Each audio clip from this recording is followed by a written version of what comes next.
Greetings, fellow time travelers, and welcome back to Vibing History. Tonight, we embark on an epic journey, tracing the very essence of ancient power through the sands of Egypt. For centuries, the title Pharaoh commanded reverence, but what did it truly mean? Who bore this sacred mantle, and what stories do the fragments of their reigns whisper across the millennia? Settle in, find your comfort, and prepare to unravel the intricate tapestry of a civilization that shaped the world. As always, if you enjoy this deep dive, please consider hitting that like button, sharing with a curious friend, and leaving a comment below. It truly helps this channel continue our explorations into the past. Now, let us begin.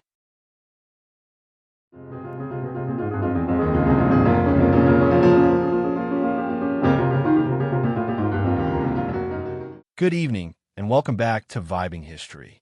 Tonight, we embark on a journey deep into the sands of time, to a land where gods walked among men and monumental structures reached for the heavens. We're venturing into ancient Egypt, but not just to admire the pyramids or decipher hieroglyphs. Tonight, we're going to unravel the very essence of power, the lineage, and the profound meaning behind one of history's most iconic titles, Pharaoh. When you hear that word, Pharaoh, what images spring to mind? Perhaps the golden mask of Tutankhamun, the imposing figure of Ramesses the Great, or the enigmatic beauty of Cleopatra. These figures loom large in our collective imagination, yet the reality of the pharaohs, the nuances of their reign, and even the origin of that very title are far more complex and, dare I say, much more interesting than the simple tales we often encounter. For over 2.5 millennia, an unbroken line of rulers, or those who claim to be such, governed Egypt. Imagine for a moment the sheer weight of that continuity.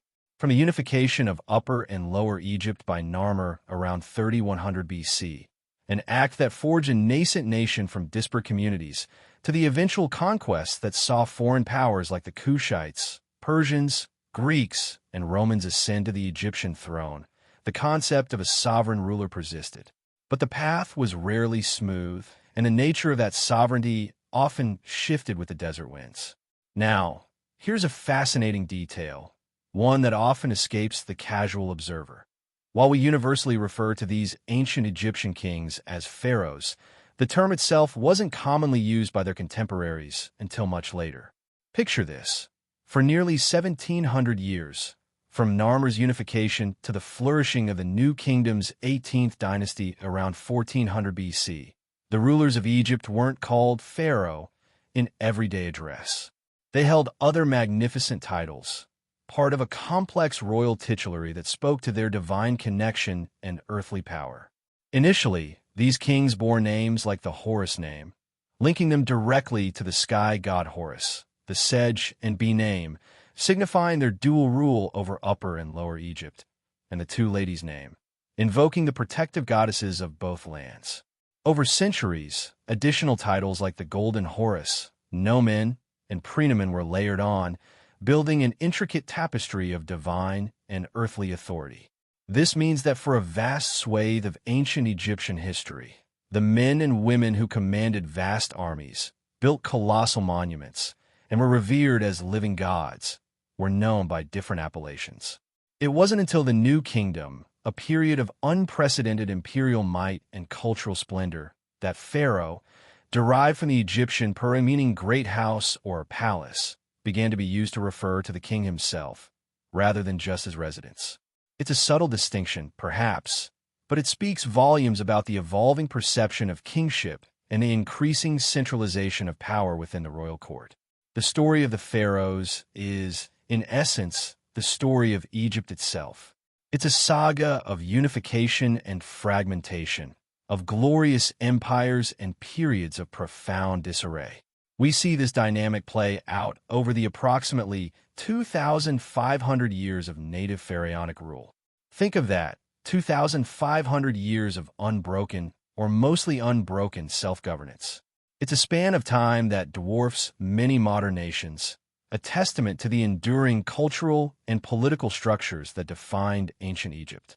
However, even the mightiest civilizations eventually face external pressures. In the late 8th century BC, the kingdom of Kush, a powerful civilization to Egypt's south, conquered the land of the Nile. Yet, in a remarkable twist of fate, these Kushite rulers, rather than imposing entirely new customs, adopted the very pharaonic titulature and traditions they had overthrown. This speaks to the immense cultural prestige of the pharaonic institution, a prestige so potent that even conquerors felt compelled to embody it. It wasn't enough to simply rule Egypt. One had to be a pharaoh.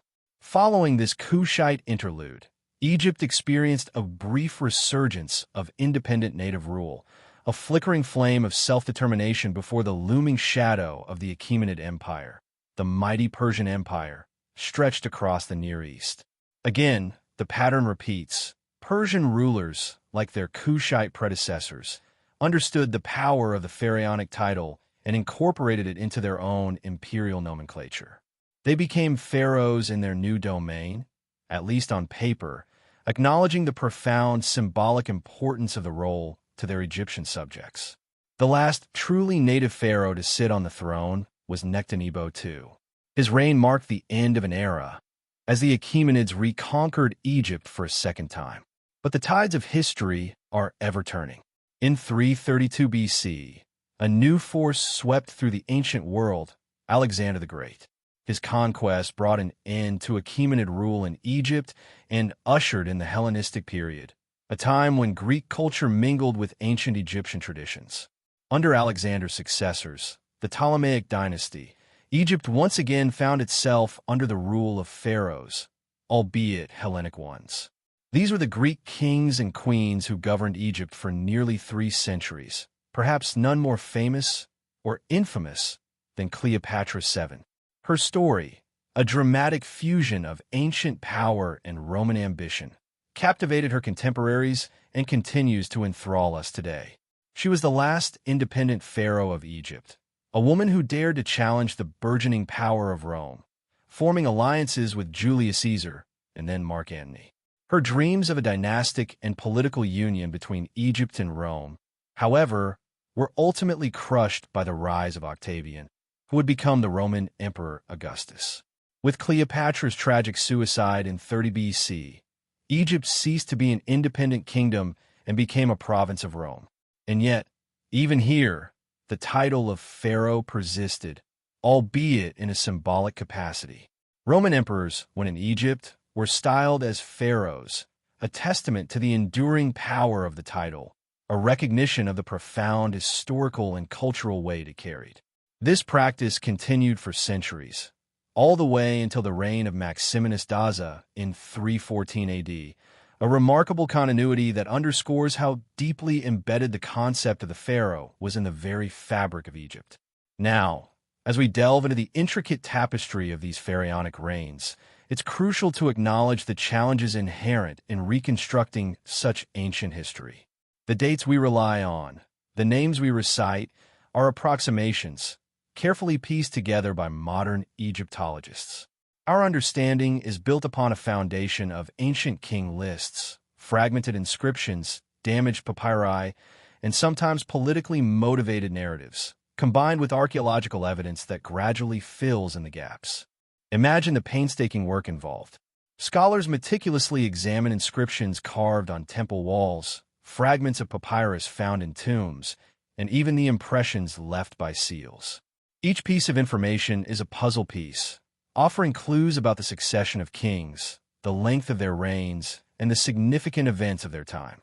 But these ancient sources, while invaluable, come with their own set of caveats. They were often written long after the events they describe, making their credibility, exactitude, and completeness subjects of ongoing debate among historians. Some are damaged, others are inconsistent, and many are selectively compiled, reflecting the political or religious agendas of their creators. Let's take a moment to consider some of these primary sources, these ancient king lists that form the backbone of our understanding. From the very earliest dynasties, we have glimpses of such records. For instance, the Den seal impressions, found on a cylinder seal in the tomb of King Den, a ruler of the First Dynasty, list all the kings of that dynasty from Narmer to Den by their Horus names. It's a snapshot of early royal succession, a foundational document in our understanding of unified Egypt. Moving forward in time, we encounter the Palermo stone, a monumental slab of olivine basalt carved during the 5th dynasty. Though now broken into pieces and incomplete, it provides a chronological record of kings from the pre-dynastic period all the way to the 5th dynasty. It's a grand narrative of kingship, albeit one that we must reconstruct from fragments.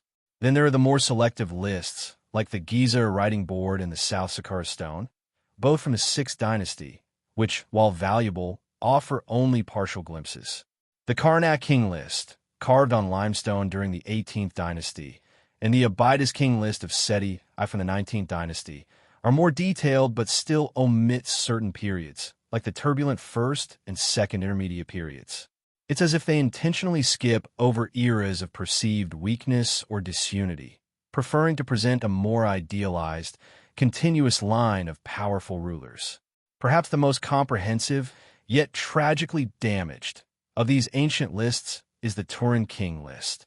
Written with red and black ink on papyrus during the 19th dynasty, it is believed to have been the most complete king list in history, even including ephemeral rulers and the lengths of their reigns.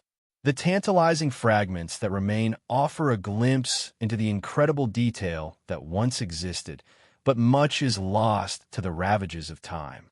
And finally, we have the account of Manetho, an Egyptian priest who lived in the Greek period around the 3rd century BC. His Egyptiaca was a history of Egypt, possibly written on papyrus, that organized the pharaohs into the dynastic framework we still use today. However, Manethos' original writings are lost, and we know his work primarily through later historians who quoted or summarized him. Furthermore, many anecdotes assigned to certain kings in Manethos' account appear to be embellished or even fictitious, adding another layer of complexity to our historical reconstruction. So, when we speak of dynasties and reigns, of unification and collapse, we are always doing so with a degree of informed estimation, piecing together a grand narrative from disparate, sometimes contradictory, sources. It's a bit like reconstructing a magnificent mosaic from scattered, broken tiles, each one revealing a small part of the larger picture. Now, let's cast our minds back to the very beginnings, to a time before the pharaohs as we know them, a period shrouded in the mists of prehistory, the pre-dynastic period. This era, which comes to an end around 3100 BC with the unification of Egypt, was a time of formative development. Communities along the Nile gradually evolved, developing distinct cultures in Upper and Lower Egypt. Lower Egypt, encompassing the northern Nile and its delta, was a region of fertile marshlands and vibrant trading networks. While our records for this period are less complete, archaeological evidence hints at a succession of local rulers, figures whose names may be lost to us, but whose influence undoubtedly shaped the emerging political landscape. To the south lay Upper Egypt, the land upstream, a region characterized by its narrow valley and towering cliffs. Here, towards the late Naqada III period, sometimes informally described as Dynasty Zero, a series of powerful rulers began to emerge. These pre-dynastic kings, like those whose names appear on the Narmer palette, laid the groundwork for the unified state. They were the proto-pharaohs, if you will, consolidating power, establishing symbols of authority, and perhaps even engaging in early forms of monumental construction. The names of these Dynasty Zero rulers, like Scorpion or Iry-Hor, hint at a burgeoning royal authority, a precursor to the grand titles and divine kingship that would soon define the pharaonic age. They were the ones who paved the way for the first dynasty, for the very idea of a single ruler overseeing the two lands of Egypt. And so, we arrive at the threshold of recorded history, at the very dawn of unified Egypt. The early dynastic period, stretching from approximately 3100 to 2686 BC, is where our understanding truly begins to solidify. This was a time of consolidation, of establishing the foundational institutions that would define ancient Egyptian civilization for millennia. The first dynasty, ruling from around 3100 to 2890 BC, saw the direct successors of the pre-dynastic unifiers. Kings like Aha, Jur, Jet, and Den, whose names we can trace through archaeological discoveries, continued the process of centralizing power, establishing a sophisticated administration, and developing early forms of writing and monumental architecture. These were the pioneers, the architects of the pharaonic state. Following closely, the Second Dynasty, ruling from around 2890 to 2686 BC, built upon these foundations. Kings such as Hotep Sekemwi, Ranab, and Ninetjer continued to refine the administrative structures, consolidate control over the newly unified land, and further develop the complex religious and funerary practices that would become hallmarks of ancient Egypt. It was a period of slow but steady growth, laying the groundwork for the explosion of creativity and power that would characterize the next great era, the Old Kingdom. The Old Kingdom, spanning from 2686 to 2181 BC, is often referred to as the Age of Pyramids. This was a period of unparalleled stability and monumental achievement, a time when the pharaohs reached the zenith of their divine authority and commanded resources on an unimaginable scale. It was during this era that the iconic pyramids of Giza, symbols of eternal power and divine kingship, were conceived, designed, and constructed. The Third Dynasty, from 2686 to 2613 BC, began this monumental age. King Djoser, advised by the brilliant Imhotep, commissioned the construction of a step pyramid at Saqqara, a revolutionary architectural achievement that marked a profound leap in building technology and symbolized the increasing power of the pharaoh. It was the first true monumental stone structure, a testament to the organizational genius and artistic vision of the era. Then came the Fourth Dynasty, a period of breathtaking achievement, ruling from around 2613 to 2498 BC. This was the dynasty of Snefru, Khufu, Khafre, and Menkaure, the very names synonymous with the Great Pyramids. Imagine the scale of these undertakings. Hundreds of thousands of laborers, engineers, and artisans toiling for decades, moving millions of tons of stone, all to create eternal resting places for their divine rulers. These pyramids were not merely tombs. They were cosmic machines, designed to ensure the pharaoh's journey to the afterlife and his continued intercession on behalf of Egypt. The Fifth Dynasty, from around 2498 to 2345 BC, continued this tradition of monumental building, though with a shift in focus. While pyramids were still constructed, there was an increasing emphasis on sun temples, reflecting the growing importance of the sun god Ra in the royal cult. Kings like Userkaf, Sahur, and Neferurker contributed to a flourishing of art and literature, further solidifying the cultural and religious identity of Egypt. Finally, the Sixth Dynasty, ruling from around 2345 to 2210 BC, saw the gradual weakening of centralized authority.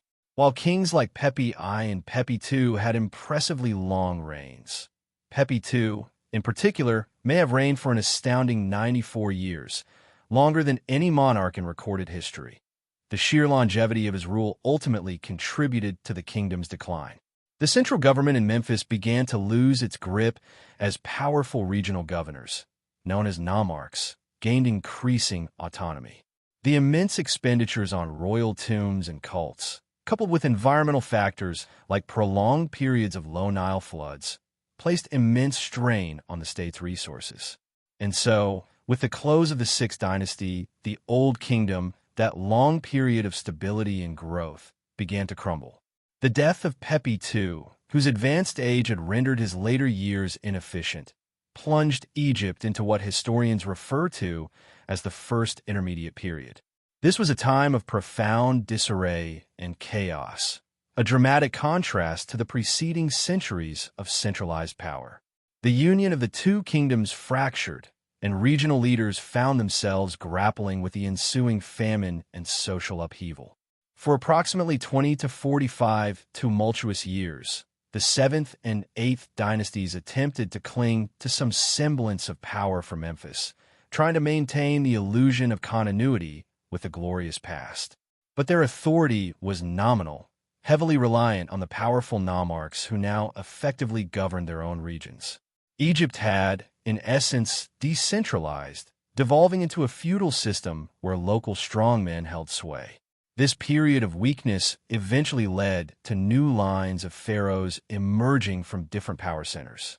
In Heracleopolis Magna, a new dynasty rose, challenging the remnants of the Memphite rule. Then, sometime later, a rival line based in Thebes in Upper Egypt openly revolted against these northern overlords. It was a time of civil war, of competing claimants to the throne, each vying for control of a fragmented land. But from this chaos, a new order would eventually emerge. Around 2055 BC, a remarkable figure, Mentuhotep II, the son and successor of Intef III, defeated the Heracleopolitan pharaohs. His victory marked a pivotal moment in Egyptian history, the reunification of the two lands. With this act, Mentuhotep II not only brought an end to the first intermediate period but also ushered in a new era of prosperity and centralization, the Middle Kingdom. The first intermediate period, though often overshadowed by the grand narratives of the Old and Middle Kingdoms, is a crucial chapter in Egypt's story. It demonstrates the fragility of even the most seemingly stable empires, the delicate balance between central authority and regional power. It was a time when the very concept of pharaonic rule was challenged, when the divine king seemed to have abandoned his people, leaving them to contend with famine, civil strife, and political fragmentation. The 7th and 8th dynasties, with their numerous ephemeral kings, represented the fading echoes of the Old Kingdom. Their reigns were brief, their power limited, and their memory often obscured by the more powerful dynasties that followed. Yet, they're a reminder that even in times of profound crisis, the idea of kingship, however weakened, persisted. Then came the 9th and 10th dynasties, ruling from Heracleopolis. The Turin king list, despite its damage, suggests these dynasties comprised numerous kings, many of whom are known to us only through fragmented records. They were local rulers, holding sway primarily over Lower Egypt, attempting to bring order to a fractured land, but never truly achieving the widespread authority of their old kingdom predecessors. But as power consolidated in the north, a new force was gathering strength in the south. The 11th dynasty originated from a group of Theban nomarchs, powerful regional governors who, over time, declared their independence from their northern overlords.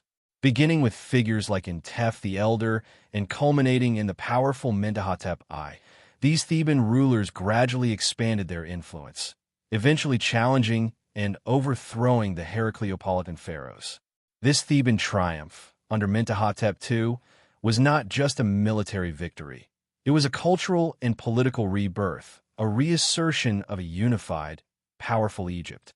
And with that, we transition from the chaos of the intermediate period to the ordered grandeur of the Middle Kingdom, a period of renewed cultural flourishing, territorial expansion, and a fascinating evolution in the nature of pharaonic power. But that, my friends, is a story for our next chapter. For tonight, I invite you to contemplate the profound journey we've undertaken, from the elusive pre-dynastic chiefs to the monumental builders of the Old Kingdom, and through the turbulent waters of the first intermediate period. Consider the intricate dance of power, the shifting meanings of a sacred title, and the tireless efforts of historians and archaeologists to piece together this captivating narrative. It's a story not just of kings and queens, but of a civilization's enduring spirit, its struggles, and its triumphs, whispered across millennia, waiting to be heard.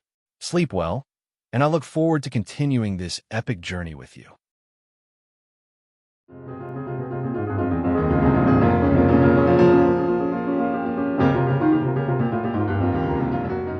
Welcome back, my friends.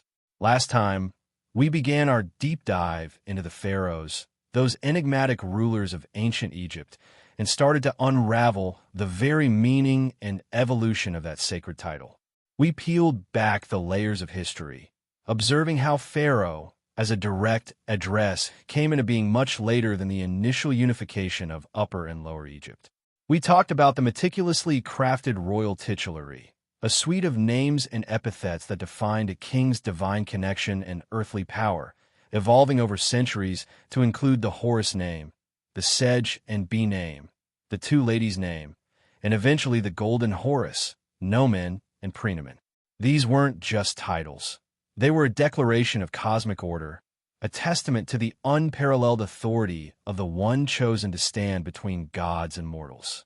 Now, as the sands of time continue to shift, let us journey further into the heart of this ancient civilization, beyond the foundational myths and into an era of unparalleled architectural grandeur and, eventually, profound upheaval. We're talking, of course, about the age of pyramids and the subsequent descent into chaos that would reshape Egypt forever. Imagine, if you will, the fertile crescent of the Nile, unified under a single crown around 3100 BC by the legendary Narmer, or perhaps Menes, depending on which ancient narrative you favor. This unification marked the dawn of the early dynastic period, a time of immense consolidation and the establishment of the bedrock upon which Egyptian civilization would flourish for millennia. The first dynasty, emerging from this crucible, saw rulers like Aha, Jur, Jet, and Den, each contributing to the nascent state's stability and growth. Their reigns, though distant and shrouded in the mists of antiquity, laid the groundwork for centralized administration, religious practices, and the intricate social structures that would define Egypt.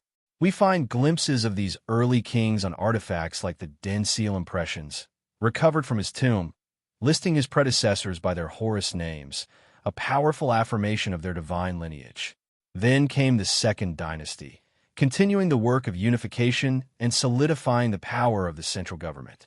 Kings such as Hotep II, Ranab, and Ninetjer navigated early challenges, perhaps even periods of internal strife, but ultimately strengthened the fledgling state.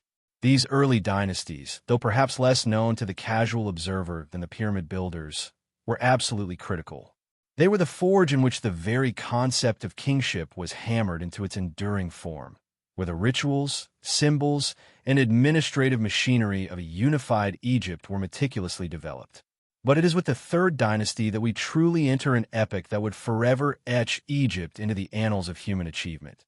The Old Kingdom, spanning from approximately 2686 to 2181 BC. This was a period of extraordinary stability, immense wealth, and audacious architectural ambition. It was the age of the true pyramid builders. And at its very beginning, a figure emerges who stands as a titan, Djoser. Djoser, the first king of the Third Dynasty, under the brilliant guidance of his vizier and architect, Imhotep, conceived of a monument unlike anything seen before. The Step Pyramid at Saqqara. This wasn't just a tomb, it was a revolutionary leap in engineering and design.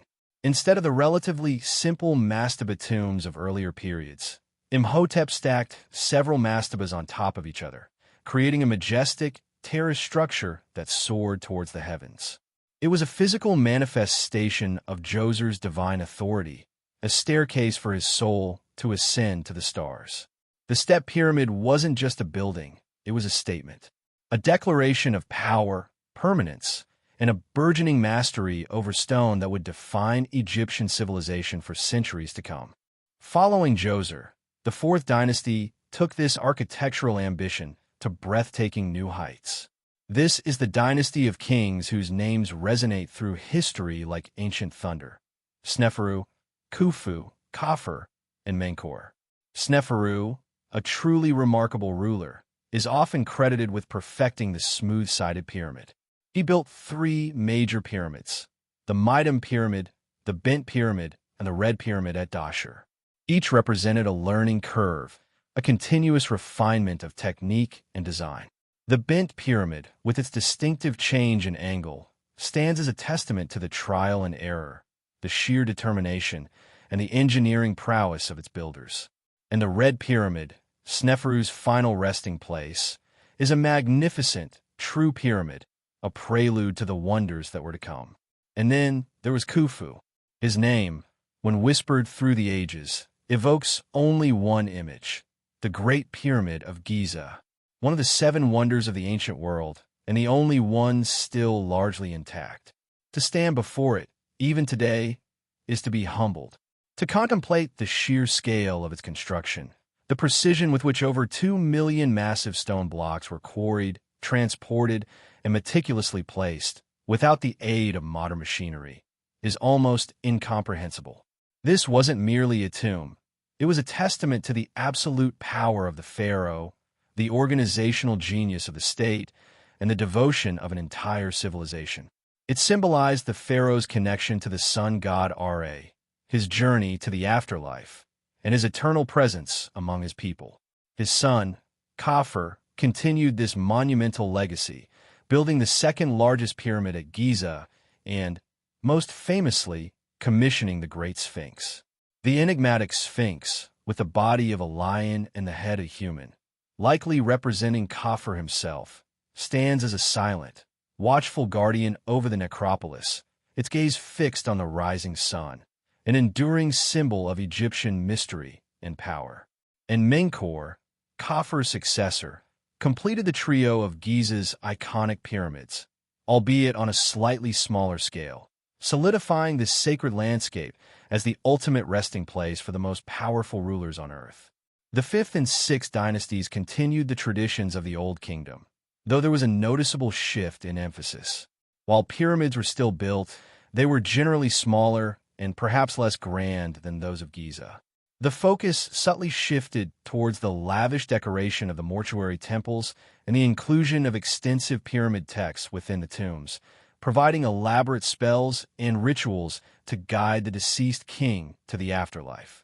Kings like Unas, the last pharaoh of the 5th dynasty, and Pepi I and Pepi II of the 6th dynasty, further elaborate on the intricate religious beliefs and the evolving funerary practices of the age. But even the most stable and prosperous empires are not immune to the relentless march of time and the insidious creep of decay. The Old Kingdom, for all its glory, began to show cracks in its magnificent facade. The seeds of its decline were sown over a long period, culminating in a dramatic collapse that would plunge Egypt into an era of profound disarray. The most critical factor appears to be the increasing decentralization of power. As the Old Kingdom progressed, the nomarchs, the provincial governors, gradually accumulated more and more authority. They managed their own lands, commanded their own local resources, and became increasingly independent of the central government in Memphis. The powerful pharaohs who once held absolute sway found their influence waning, their decrees carrying less weight in distant corners of the kingdom. The reign of Pepi II, the last significant pharaoh of the 6th dynasty, is often cited as a pivotal moment in this decline. Pepi II holds the distinction of having one of the longest reigns in recorded history, possibly reigning for over 90 years. While such longevity might seem like a blessing, in this case it proved to be a curse. An incredibly long reign, especially in an era without efficient communication or a robust succession plan, could lead to stagnation, inefficiency, and a weakening of central authority. An elderly pharaoh, perhaps less capable of asserting his will, allowed the powerful nomarchs to further consolidate their local power. When Pepi II finally passed away, the void he left was immense, and the central government proved utterly incapable of filling it. The unified state, once a marvel of organization and strength, fractured into a multitude of independent nomarchies. Imagine a grand river, flowing powerfully as one, suddenly splintering into countless smaller streams, each carving its own path, sometimes in opposition to the others. This, effectively, is what happened to Egypt. The bonds of unity, forged over centuries, dissolved.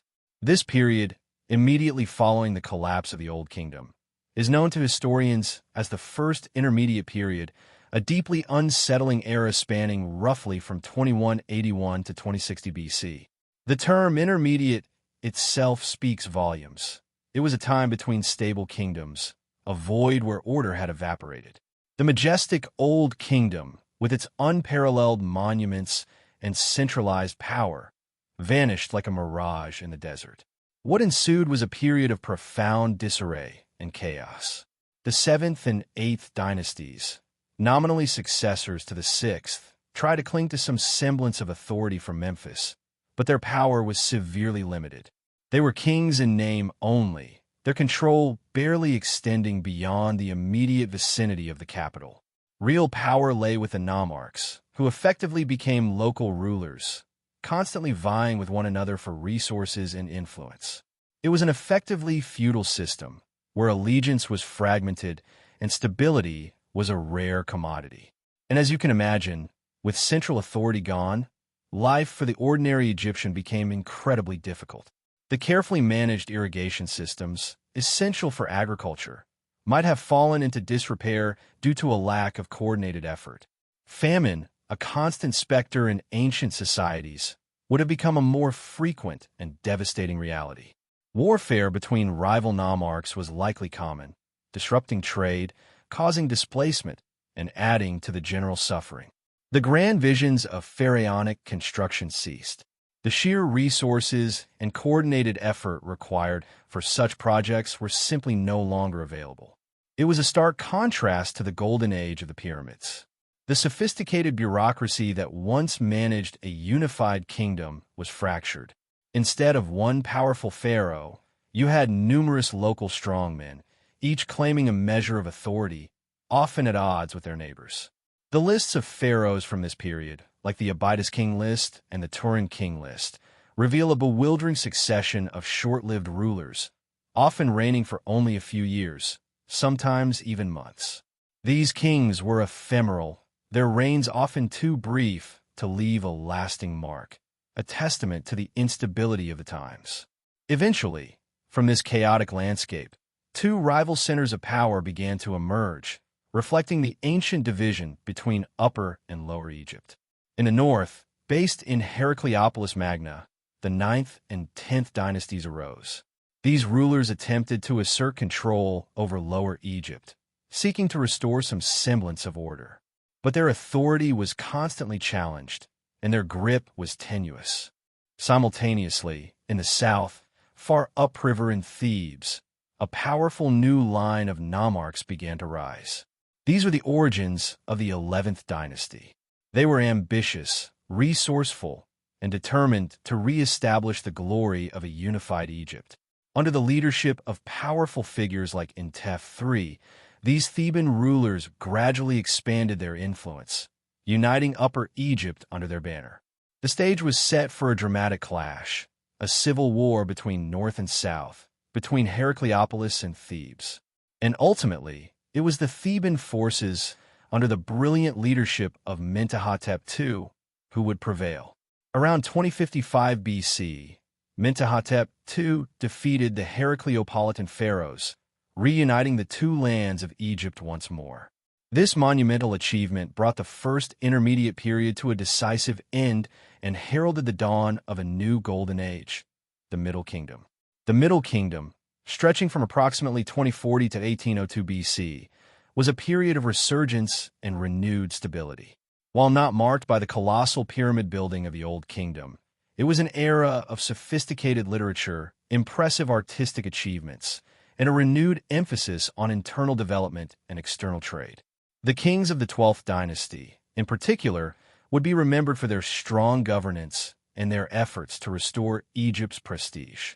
But even this period of renewed prosperity carried echoes of the past, and indeed, seeds of future instability. The power of the nomarchs, though curtailed, was never entirely eliminated.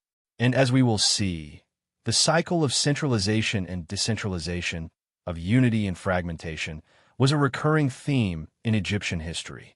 The lessons of the Old Kingdom's collapse, though temporarily learned, were perhaps never fully ingrained. The eternal Nile, constant and life-giving, flowed through a land whose political landscape was far from immutable.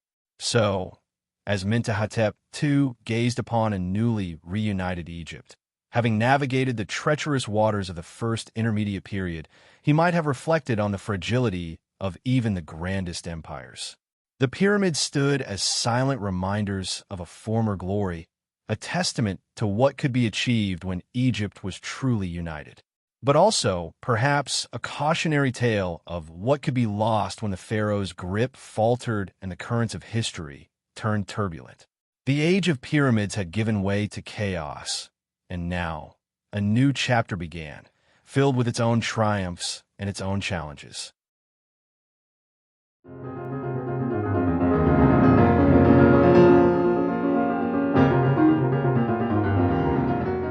Welcome back, my friends.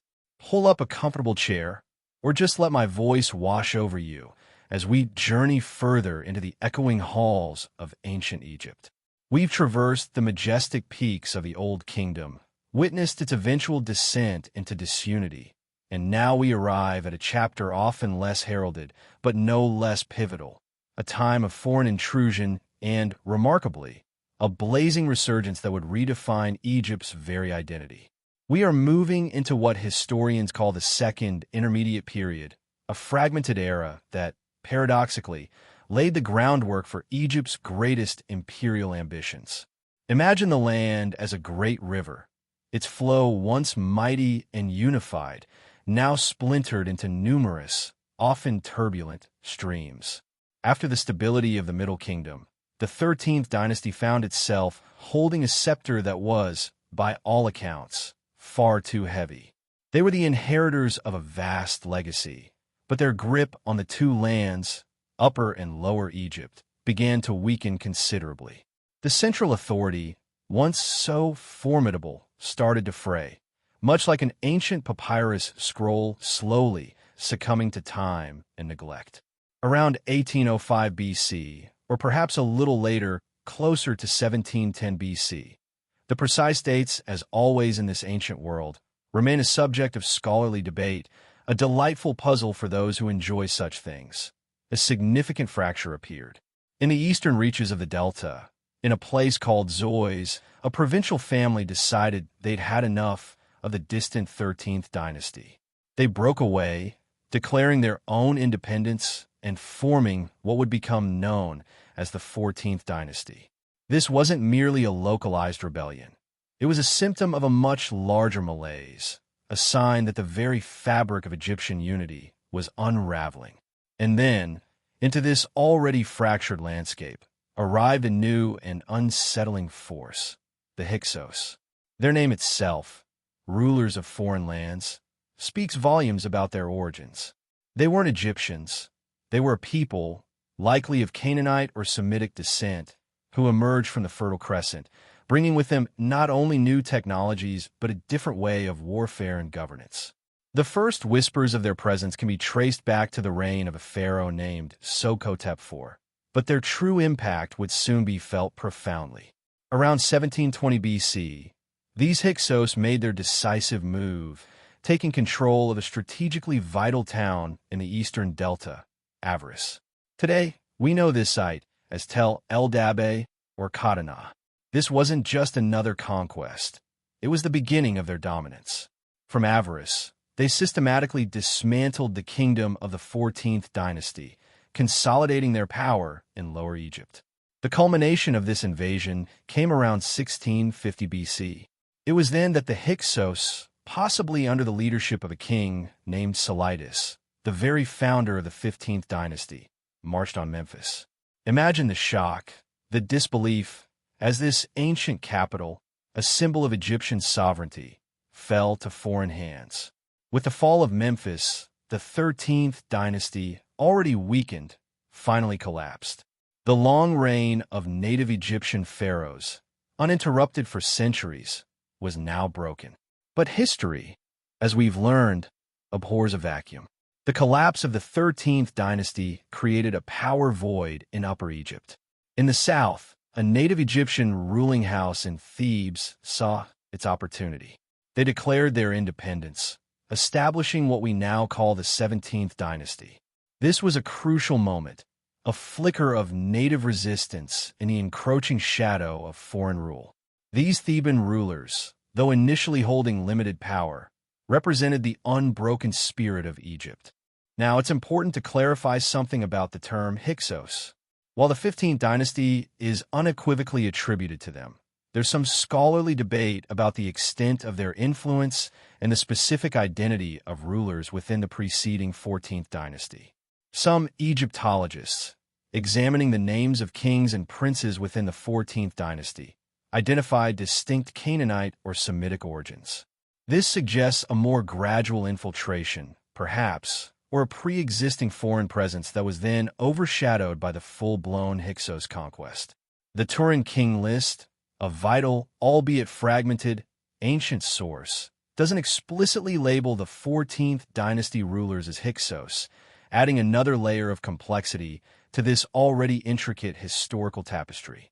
Regardless of the precise nomenclature, the impact of these foreign rulers was undeniable. The 15th dynasty, firmly established by the Hyksos, wielded significant power over much of the Nile region from roughly 1674 to 1535 BC. They brought with them not only their unique cultural elements, but also advancements like the horse and chariot, composite bows, and improved metallurgy, innovations that would eventually be adopted and adapted by the Egyptians themselves, transforming their military capabilities. Yet, even as the Hyksos consolidated their power, pockets of native resistance endured. We even see the tantalizing possibility of an independent Abydist dynasty, reigning over that sacred city from around 1650 to 1600 BC. Though our records are sparse, we have the names of a few kings tentatively attributed to this dynasty, their chronological order lost to the sands of time. These brief, independent reigns highlight the fragmented nature of Egypt during this period, a mosaic of local powers struggling to assert themselves. Further to the south, the 16th dynasty emerged from the collapse of the Memphis-based 13th dynasty, centered in Thebes. They ruled over Upper Egypt exclusively, holding the torch of native Egyptian sovereignty, albeit in a constrained form. They were eventually overrun by the more powerful Hyksos 15th dynasty around 1580 BC, but their spirit, their very existence, was a testament to the enduring Egyptian identity. And then, the stage was set for the ultimate confrontation. The 17th dynasty, based in Thebes, became the vanguard of Egyptian resurgence. This was no longer a dynasty merely clinging to existence. It was a family of fierce, determined rulers who would ignite the flames of a national liberation movement. Names like Seqenenretau, whose mummy bears the grim evidence of a brutal battlefield death, and his successor Kamose, stand as symbols of this awakening. They began the long, arduous process of pushing back against the Hyksos, driving them out of Upper Egypt step by painful step. The final, decisive blow came from a pharaoh whose name would echo through history as the unifier and liberator, Ahmose. It was Ahmose who, building upon the efforts of his predecessors, launched the campaigns that would finally expel the Hyksos from Egypt, chasing them back into Asia. With his triumphant expulsion, a new era dawned, an era of unprecedented power, wealth, and territorial expansion. Ahmose, the vanquisher of foreign rule, became the first pharaoh of the 18th dynasty, ushering in what we now remember as the glorious New Kingdom. So, from the chaos of a fragmented state and the humiliation of foreign occupation, Egypt, like the Nile itself, found its way back to unity and strength.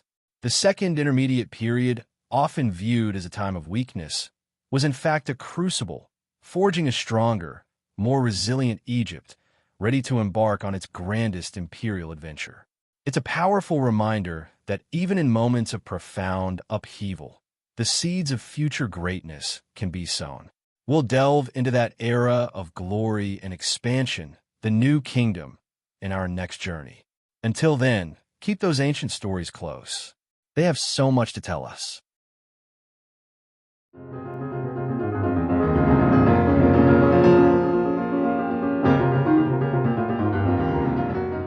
As the grandeur of the New Kingdom began to wane, the echoes of empires started to fade, replaced by a symphony of decline and the unsettling footsteps of foreign conquerors.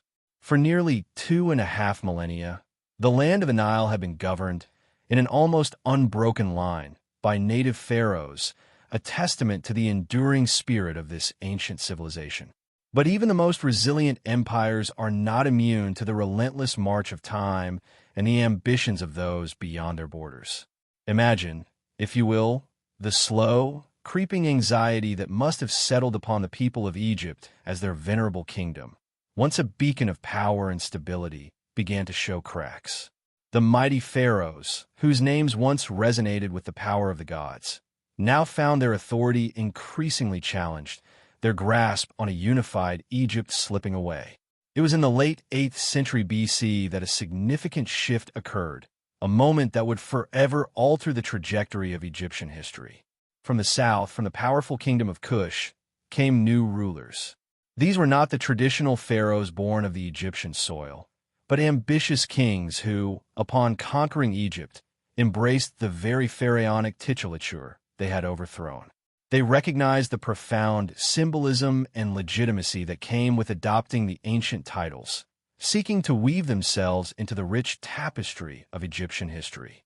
This was not merely a conquest of land, but a fascinating cultural assimilation, where the conquerors absorbed the very essence of the conquered's power. Yet, this period of Kushite rule, while significant, was not the absolute end of native Egyptian governance. Like a resilient plant pushing through stone, Egypt experienced another brief, yet vital, resurgence of independent native rule. These were moments of flickering hope, where the spirit of ancient Egypt seemed to rekindle itself, pushing back against foreign domination. But alas, these periods of self-governance were destined to be fleeting. The horizon soon darkened with the arrival of another formidable power, the Achaemenid Empire. This Persian behemoth, sprawling across vast swathes of the ancient world, cast its long shadow over the Nile. With their superior military might, they swept into Egypt, once again displacing native rule. And just as the Kushites had done before them, the Achaemenid rulers, in a shrewd political move, adopted the title of Pharaoh. This wasn't necessarily a sign of respect, but a calculated strategy to legitimize their rule in the eyes of the Egyptian populace, to tap into the deep-seated reverence for the pharaonic institution. Now, among these last native pharaohs, one name stands out: Nectanebo II. He represented the final flame of indigenous rule before the Achaemenids, in a second and decisive conquest, firmly clamped their imperial grip on Egypt. Picture him, a pharaoh wrestling with the immense pressure of defending an ancient legacy against an overwhelmingly powerful foreign force. His reign, though ultimately ending in defeat, speaks volumes about the enduring struggle for self-determination in a world increasingly dominated by vast empires. The Achaemenid sway over Egypt, though powerful, was not eternal. History, as we know, is a relentless cycle of rise and fall, conquest and liberation. And so, in 332 BC, the stage was set for another monumental shift. A young, brilliant, and utterly relentless conqueror by the name of Alexander the Great arrived. His conquests, swift and decisive, shattered the Achaemenid Empire and, in doing so, freed Egypt from Persian rule. But this liberation did not signal a return to native pharaonic governance.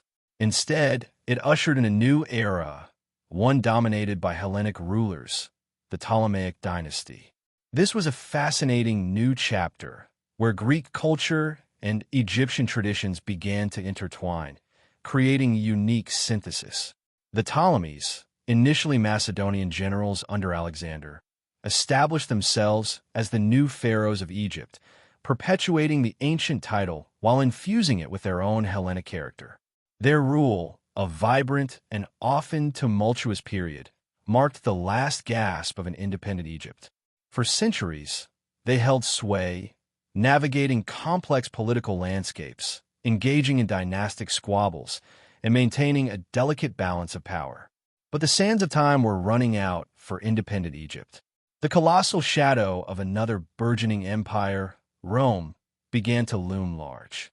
And so, in 30 BC, the long and storied independence of Egypt, spanning millennia, finally came to an end. It was absorbed into the vast and ever-expanding Roman Republic, becoming a mere province in its immense dominion. Yet, even in this new reality, the ancient title of Pharaoh persisted. Augustus, the first Roman emperor, and his successors were styled as Pharaoh when they were in Egypt. This was a purely symbolic gesture, a nod to the deep-seated traditions of the land, a way to project continuity and legitimacy to the Egyptian people. But it was a far cry from the divine and absolute authority wielded by the native pharaohs of old. This practice of Roman emperors being styled as pharaohs, a curious blend of imperial power and ancient tradition, continued for centuries, all the way until the reign of Maximinus Daza in 314 AD. It was a lingering echo, a final whisper of the immense legacy that the title of Pharaoh carried, even long after the last native ruler had faded into history. Now, as we delve into these intricate periods, it's crucial to remember that the dates we cite, those precise numbers we assign to reigns and dynasties, are approximations. They are carefully constructed frameworks based on a meticulous piecing together of historical records and archaeological evidence. Think of them as the best possible understanding we have, a detailed map drawn from fragmented clues. Modern lists of pharaohs, the very ones we use to chart this incredible journey through time, are not simply plucked from thin air. They are a testament to the painstaking work of Egyptologists and historians, who sift through a treasure trove of information. This includes ancient Egyptian king lists, those invaluable stone carvings and papyrus scrolls that sought to record the lineage of rulers, as well as later histories, like the famed Egyptiaca by Manetho. But here, a word of caution is paramount, a point that scholars themselves emphasize.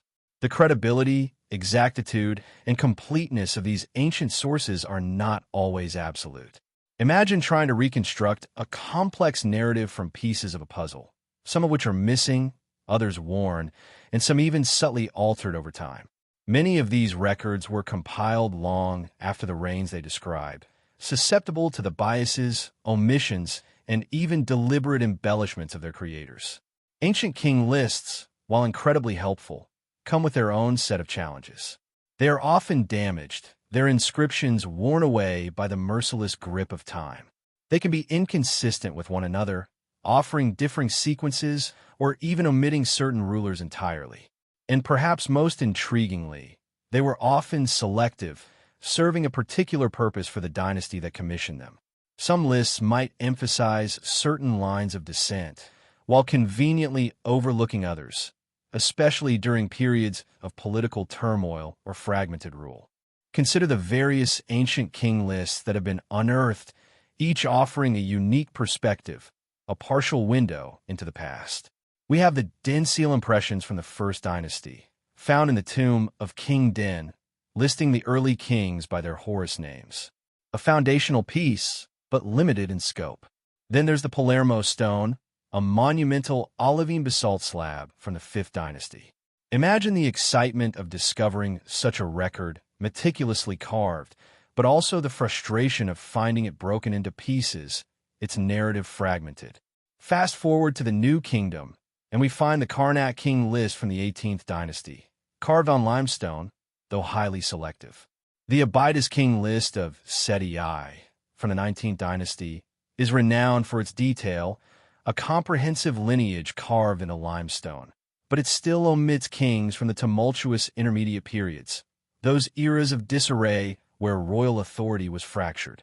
Ramesses II had his own Abydos king list, and the Ramesseum king list, both serving to cement the legitimacy of his own lineage and the new kingdom's power. The Saqqara tablet, also from the 19th Dynasty, offers another detailed perspective, yet curiously omits most of the First Dynasty kings for reasons that remain a mystery. And then there's the Turin king list, a papyrus written in red and black ink, likely the most complete king list ever created in ancient Egypt. But alas, even this invaluable document is now damaged, leaving tantalizing gaps in our understanding. The Medinet Habu king list from the 20th Dynasty and the genealogy of Ankafen Sekhmet from the 22nd Dynasty further contribute to this mosaic of ancient records. Finally, we arrive at Manetho's Egyptiaca, written during the Greek period. This monumental work, though lost in its original form and known only through later writers, aimed to systematically organize Egyptian history into dynasties. However, Manetho, writing much later, also incorporated anecdotes and tales that seem more fictitious than factual, adding another layer of complexity to our historical puzzle. Each of these king lists, with their strengths and their limitations, contributes to our ongoing quest to reconstruct the chronological order of Egyptian pharaohs. They are not merely dry historical documents. They are glimpses into the minds of the ancients, their understanding of their own past, and their efforts to impose order on the vast expanse of time.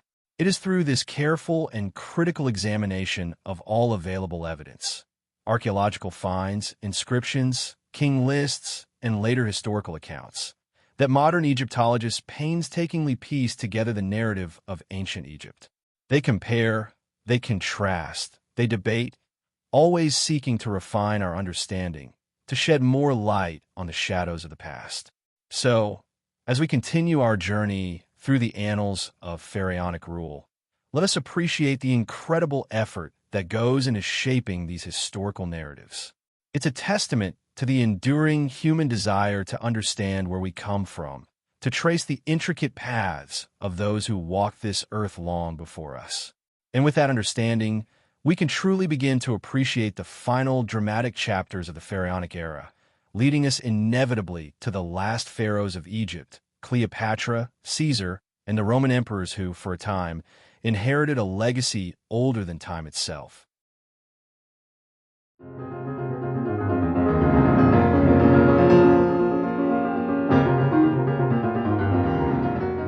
As the grand tapestry of ancient Egypt continued to unfurl, one could almost hear the rustling of papyrus scrolls, the distant clash of swords, and the whispers of a world in transition. We've journeyed through millennia, witnessed the rise and fall of dynasties, and seen the very definition of pharaoh evolve from a practical designation to a sacrosanct title. Now, as our story draws to its climactic close, we arrive at an era perhaps more familiar, yet no less enigmatic: the age of Cleopatra, Caesar, and the powerful embrace of Rome. The native rule of Egypt, a saga spanning roughly 2.5 millennia, had, as we discussed, already faced its crucible. The kingdom of Kush had once held the reins, followed by the formidable might of the Achaemenid Persian Empire, both of whom, in their own right, adopted the pharaonic titulature, recognizing the potent symbolism of that ancient crown. The last true native pharaoh, Nectanebo II, stood as the final beacon of indigenous sovereignty before the Persians, for a second time, swept across the Nile. But fate, ever a capricious sculptor of history, had a grander, more dramatic shift in store.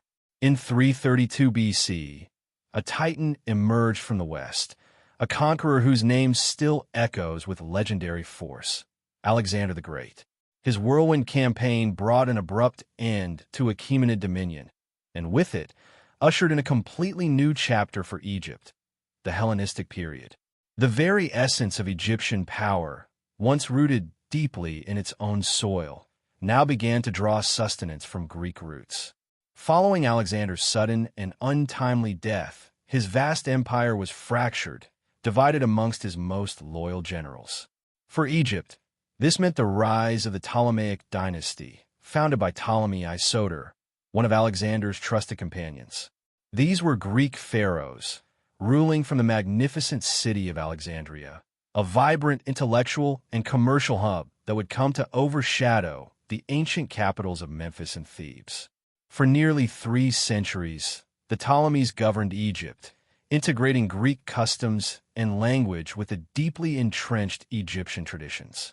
They understood the necessity of maintaining the illusion of continuity, adopting the pharaonic titles, and participating in Egyptian religious rites, even if their hearts and heritage remained firmly Hellenic.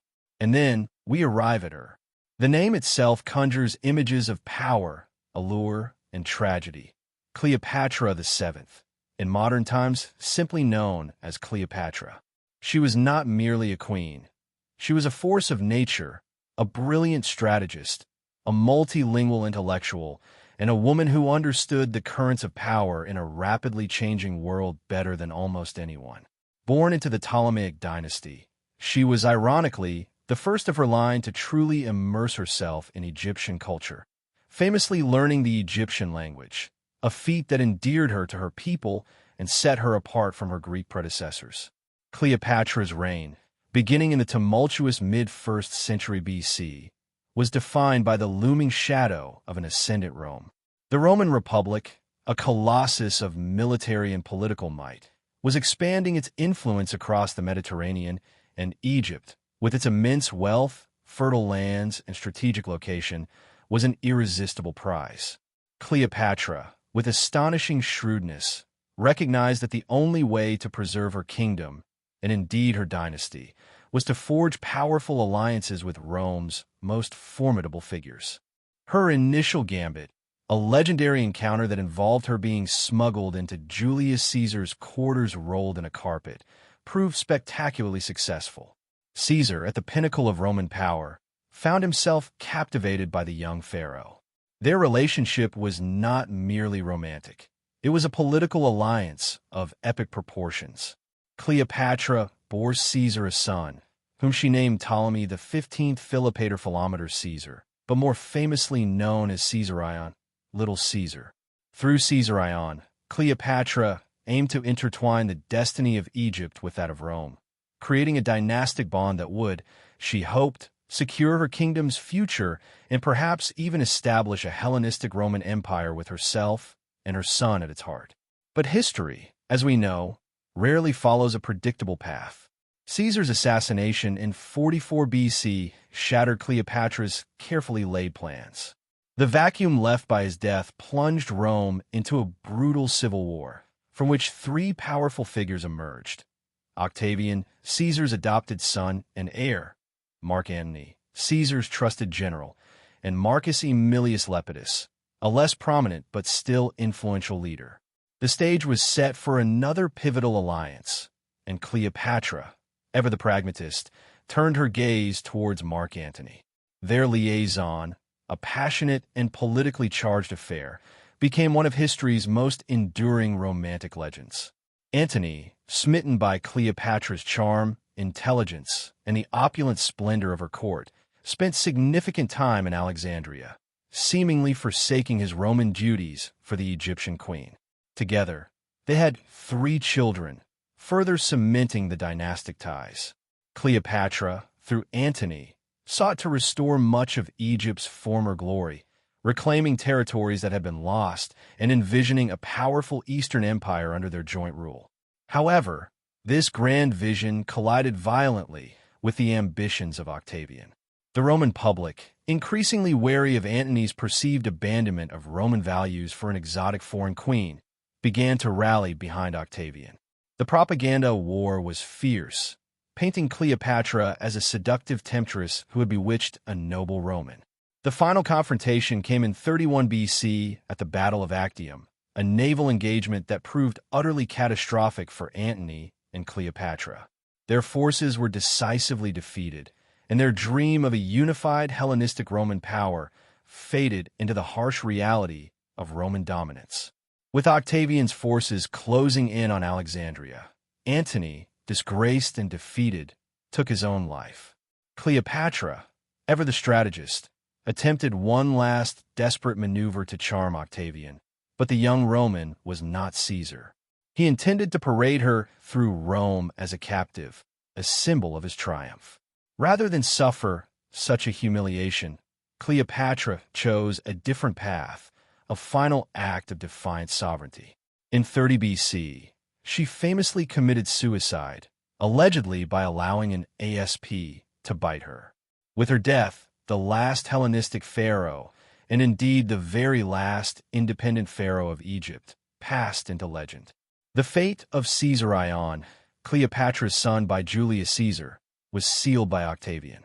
Recognizing the potential threat he posed to his own legitimacy as Caesar's heir, Octavian ordered Caesarion's execution.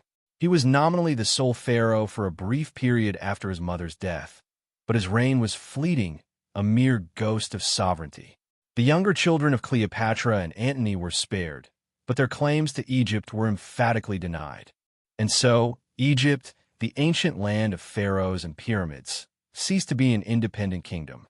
It became a province of Rome. But the story of the pharaonic title didn't end there.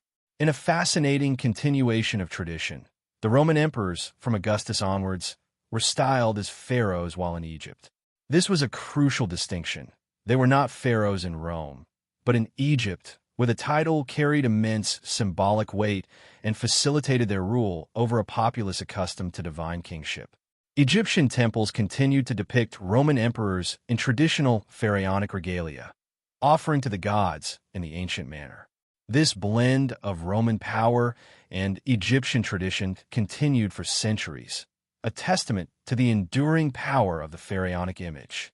The last Roman emperor to be officially accorded the title of pharaoh was Maximinus Daza, reigning from 311 to 313 AD. By this time, the world was vastly different.